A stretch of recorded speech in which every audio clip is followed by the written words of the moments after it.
नमस्कार, मी अथर्व गोसावी. स्वागत आहे सर्वांचं आपल्या चॅनलवरती. सो आजच्या ह्या संपूर्ण सेशन मध्ये, आजच्या ह्या संपूर्ण व्हिडिओमध्ये जे आहे ते आपण एका नवीन थीम बद्दल माहिती घेणार आहोत किंवा नवीन म्युच्युअल फंड्स बद्दल माहिती घेणार आहोत. सो सगळ्यात पहिली गोष्ट म्हणजे आपण काय काय शिकून घेणार आहोत ते बघून घेऊ. सो आज जे आहे ते आज आपण डिस्कशन करणार आहोत कॉन्ट्रा थीम बद्दल, कॉन्ट्रा फंड्स बद्दल. पहिलं म्हणजे कॉन्ट्रा थीम काय असते, कॉन्ट्रा फंड्स काय असतात, याबद्दल आपण शिकून घेणार आहोत. आणि त्यानंतर जे आहे की या थीम मधले किंवा या प्रकारच्या फंड्स मधले टॉपचे फंड्स किंवा चांगले परफॉर्म करणारे फंड्स किंवा जे फंड्स आपल्याला चांगले रिटर्न्स देऊ शकतात, अशा फंड्सची आपण प्रॅक्टिकली शिकून घेणार आहोत. अशा फंड्सची आपण रँकिंग डिसाईड करणार आहोत. त्यासाठी मी तुम्हाला काही क्रायटेरिया सांगणार आहे. सो त्या क्रायटेरियानुसार जे आहे ते आपण या सगळ्या गोष्टी प्रॅक्टिकली ऍडव्हान्स मध्ये शिकून घेण्यासाठी आता सुरुवात करू. सो सगळ्यात पहिली गोष्ट येते की सगळ्यात पहिला विषय येतो की कॉन्ट्रा फंड्स म्हणजे नेमकं काय. ओके, कॉन्ट्रा फंड्स असतात किंवा कॉन्ट्रा हा शब्द म्हणजे नेमकं काय. सो हा जो कन्सेप्ट आहे ना किंवा हा जो शब्द आहे ना, तो जेवढी पण लोक सक्सेसफुल इन्व्हेस्टर बनले त्या लोकांनी या प्रकारच्या इन्व्हेस्टमेंट स्टाईलने सुरुवात केलेली होती किंवा ती लोक या प्रकारची इन्व्हेस्टमेंट स्टाईल वापरतात. या इन्व्हेस्टमेंट स्टाईलला म्हणतात कॉन्ट्रा इन्व्हेस्टमेंट. आता कॉन्ट्रा इन्व्हेस्टमेंट म्हणजे नेमकं काय हे पहिलं आपण बघून घ्या. त्यानंतर कॉन्ट्रा फंड्स कशा प्रकारचे असतात, कोणते टॉपचे ते आपण शोधायला सुरुवात करू. सो कॉन्ट्रा इन्व्हेस्टमेंट किंवा कॉन्ट्रा टाइप ऑफ इन्व्हेस्टमेंट म्हणजे कशा प्रकारची असते की ज्यामध्ये काही कंपन्या ज्या असतील, काही कंपन्यांचे शेअर्स, ज्या कंपन्या चांगल्या कंपन्या असतील, क्वालिटी कंपन्या असतील, जुन्या कंपन्या असतील, अशा कंपन्यांचे शेअर्स जे असतात, तुम्हाला स्टॉक मार्केटमध्ये माहिती असेल की एका डाऊन साईडला ट्रेड करत असतात किंवा खालच्या लेवलला ट्रेड करत असतात. ओके, म्हणजे इन शॉर्ट काय की ती कंपनी तर चांगली आहे पण त्यांचे शेअर जे आहेत ते थोडेसे लोकांचं त्याच्यावरती जास्त लक्ष नाहीये किंवा ते त्याच्या पोटेन्शियल पेक्षा खूप खाली ट्रेड करत आहेत. आणि हा बिझनेस असा आहे की इन फ्युचर तुम्हाला फार चांगले रिटर्न्स देऊ शकतो. म्हणजे अशा कंपन्यांमध्ये हे फंड जे असतात, कॉन्ट्रा फंड जे असतात, ते इन्व्हेस्टमेंट करत असतात. आता याचे बेनिफिट काय आहे, त्याचे ड्रॉबॅक काय आहेत, आपण सर्व गोष्टी बघून घेणार आहोत. पण आता सगळ्यात पहिली गोष्ट आहे ते बेनिफिट काय. तर इथे बघा, पहिलं बेनिफिट म्हणजे तुम्हाला माहिती असेल की एखादी समजा XYZ असा एखादा स्टॉक आहे, त्यावरती लोकांचं जास्त लक्ष नसतं किंवा तो स्टॉक जो आहे तो त्याच्या पोटेन्शियल व्हॅल्यू पेक्षाही डाऊन साईडला ट्रेड करतो. तुम्हाला सुद्धा सध्या स्टॉक मार्केटमधले कोणते असे शेअर माहिती असतील जे त्यांच्या पोटेन्शियल पेक्षाही, व्हॅल्युएशन पेक्षाही खाली ट्रेड करतात, तर तुम्ही ते कमेंटमध्ये सांगू शकता. सो असे शेअर्स जे आहेत त्यामध्ये एक बेनिफिट असा असतो ना की त्यांची डाऊन साईड लिमिटेड असते. ओके, डाऊन साईड लिमिटेड असते म्हणजे काय, तो खूप जास्त खाली ट्रेड करत असतो. सो त्यामुळे त्याची अजून खाली जाण्याची जी डाऊन साईड रिस्क असते ती थोडीशी लो असते. बघा, एखादा शेअर तर लाईफ टाईम हाय वरती ट्रेड करत असेल तर त्याची खाली पडण्याची डाऊन साईड जी आहे ना ती खूप मोठी असणार. पण एखादा शेअर जर लाईफ टाईम लो ला ट्रेड करतो तर त्याची अजून खाली पडण्याची डाऊन साईड रिस्क कमी असणार, जर तो शेअर चांगला असेल, कंपनी चांगली असेल. हे त्याचे मेन मुद्दे आहेत. म्हणजे कंपनी शेअर चांगला पाहिजे असं नाही की कोणताही शेअर तुम्ही घ्या. सो ह्यामध्ये बेनिफिट असा असतो की ह्या शेअर्सची डाऊन साईड रिस्क थोडीशी लिमिटेड असते. म्हणजे जरी मार्केट उद्या पडलं तरी त्या हिशोबाने शेअर्स तेवढे पडणार नाही. सेकंड थिंग, यांचा बिझनेस स्ट्रॉंग असतो.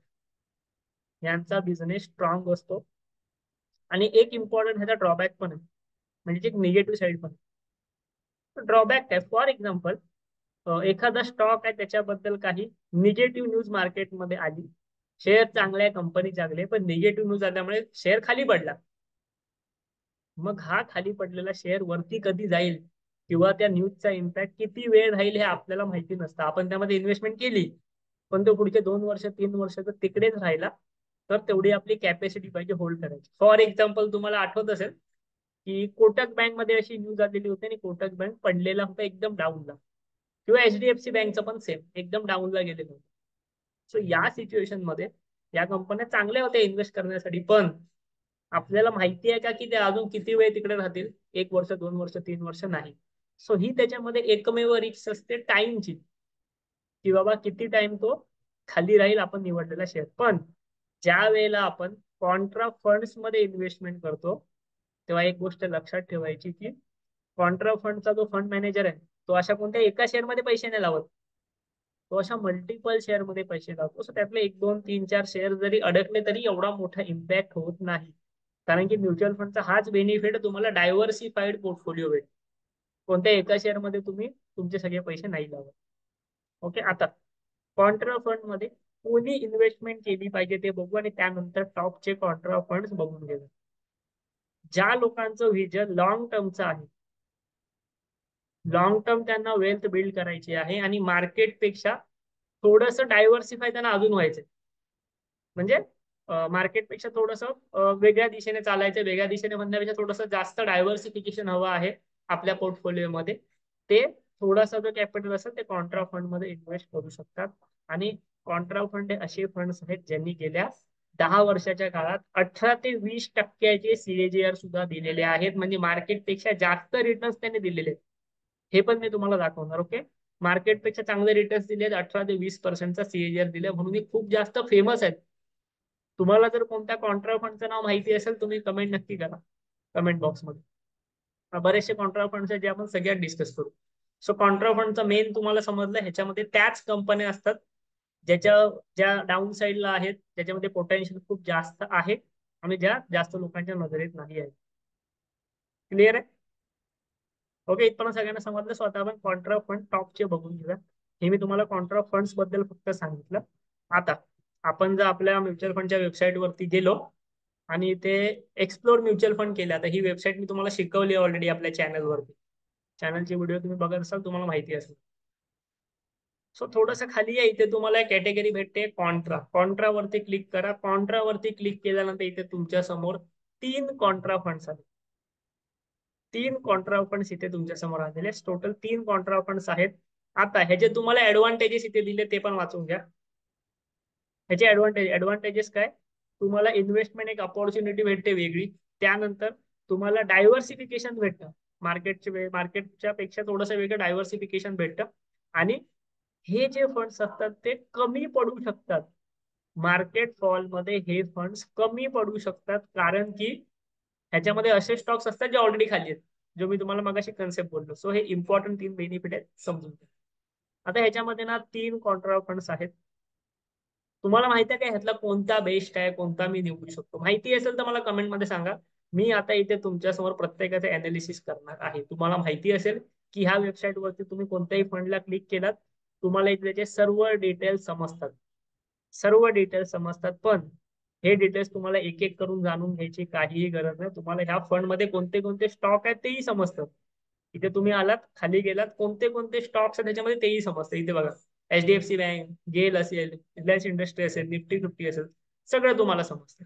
पण आता मी हे तीनही स्टॉक तुम्हाला फिल्टर करून सांगणार आहे. तीनही स्टॉक्स नाही, तीनही म्युच्युअल फंड्स तुम्हाला फिल्टर करून सांगणार आहे.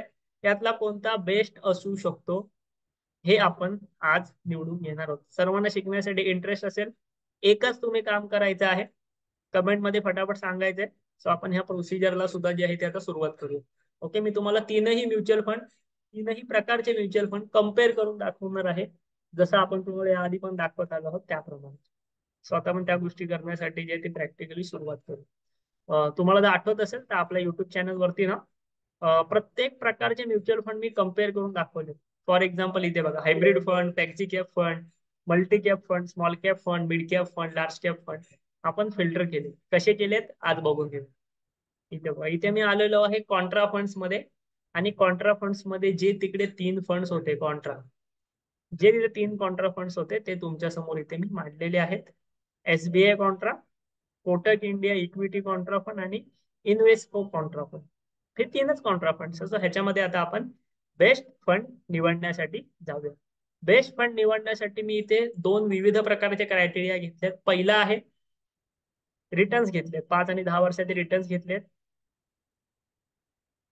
आणि सेकंड मध्ये मी इथे रिस्क घेतलीये.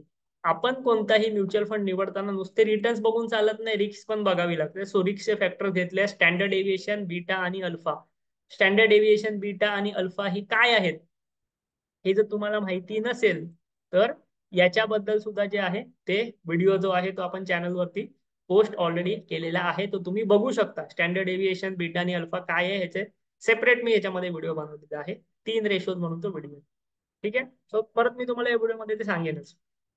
आता इथे आपण रिटर्न्स आणि रिक्षा फॅक्टर घेतलेत आणि इथे एयुएम पण घेतली. एयुएम कोणाची किती आहे आणि इथे आपण आपलं चार्जेस पण घेतले, एक्सपेन्स रेशो घेतले. ठीक आहे.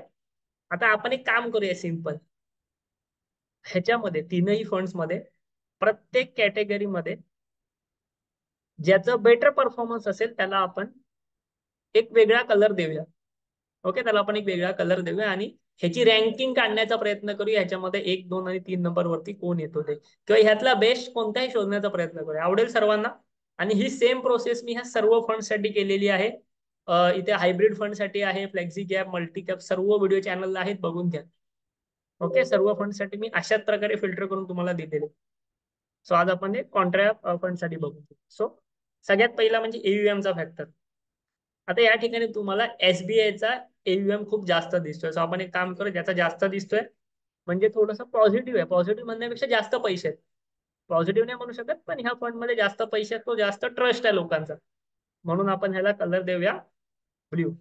म्हणजे ह्या क्रायटेरियामध्ये, ह्या तिघांमध्ये एसबीआयचा फंड टॉप मध्ये. आपल्याला सर्व क्रायटेरिया कव्हर करायचे.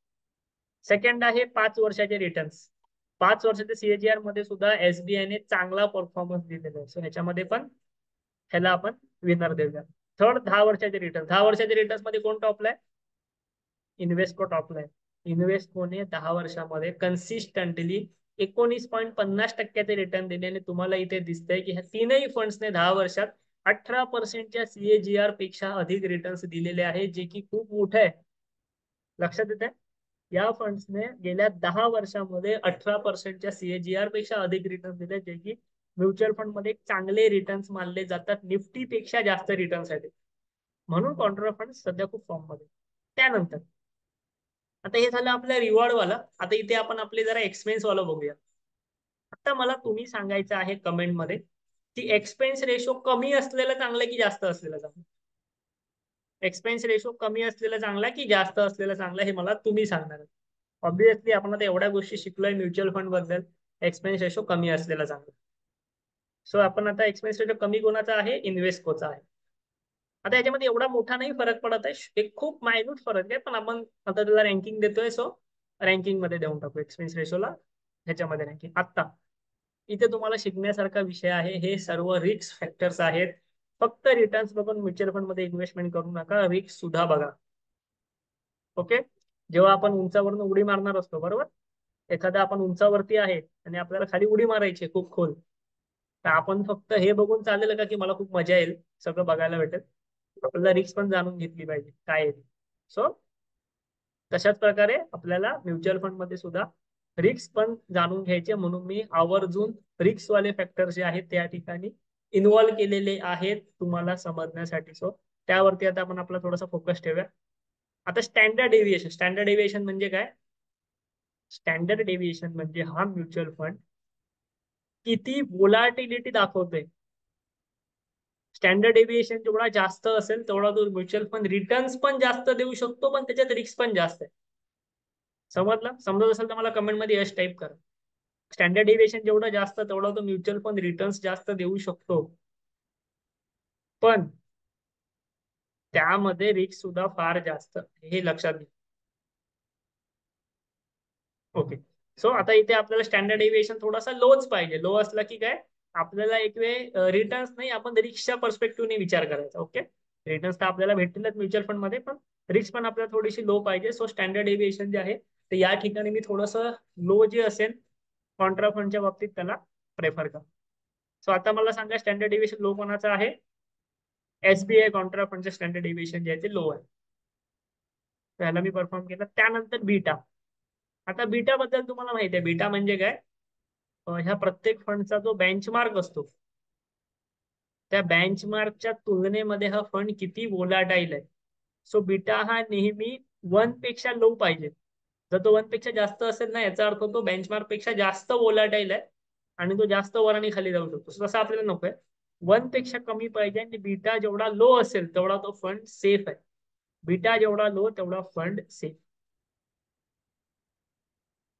ओके. सो आता याच्यामध्ये बीटा लो आहे, ऑब्विसली एसबीआय कॉन्ट्राचा. सो ह्याला आपण पॉईंट दिला. आता शेवटचा पॉईंट म्हणजे अल्फा. अल्फा म्हणजे एखादा म्युच्युअल फंड त्याच्या इंडेक्सच्या तुलनेमध्ये किती जास्त रिटर्न्स जनरेट करत आहे याला म्हणतात अल्फा. ओके, म्हणजे एखादा म्युच्युअल फंड इंडेक्सच्या तुलनेत जेवढे जास्त रिटर्न जनरेट करेल तेवढा तो चांगला, म्हणजे अल्फा नेहमी जास्त पाहिजे. तो अल्फा जेवढा जास्त तेवढा तो म्युच्युअल फंड रिटर्न जास्त देणार. याचा अर्थ इथे तुम्हाला क्लिअर विनर भेटत आहे. त्या क्लिअर विनरचं नाव आहे SBI Contra fund. SBI Contra fund मध्ये एव्हीएम पण जास्त आहे, 5 वर्षाचा सीएजीआर पण जास्त आहे, 10 वर्षाचा पण ठीक आहे सीएजीआर. एक्सपेन्स रेशो पण एवढा काय मतलब नाही करत जर रिटर्न चांगले आहेत तर. स्टँडर्ड डिव्हिएशन बेस्ट आहे. सगळ्यात इम्पॉर्टंट गोष्ट म्हणजे रिस्क वाले सगळे फॅक्टर्स कॉन्ट्रामध्ये बेस्ट आहेत. रिटर्न्स वाले एक वेळ सोडून द्या, पण रिस्क वाले सगळे factor Contra SBI Contra fund मध्ये बेस्ट आहेत. ज्याचा बीटा पण कमी आहे, अल्फा पण जास्त आहे, म्हणजे कमी रिस्क पण आहे, जास्त रिटर्न्स पण आहेत. आणि स्टँडर्ड डिव्हिएशन पण कमी आहे, म्हणजे रिस्क पण कमी होतं, रिटर्न्स पण जास्त दिलेले आहेत त्याने. आणि हा फंड जो आहे तो हा एक जुना फंड आहे, ओल्ड फंड आहे एसबीआय कॉन्ट्रा.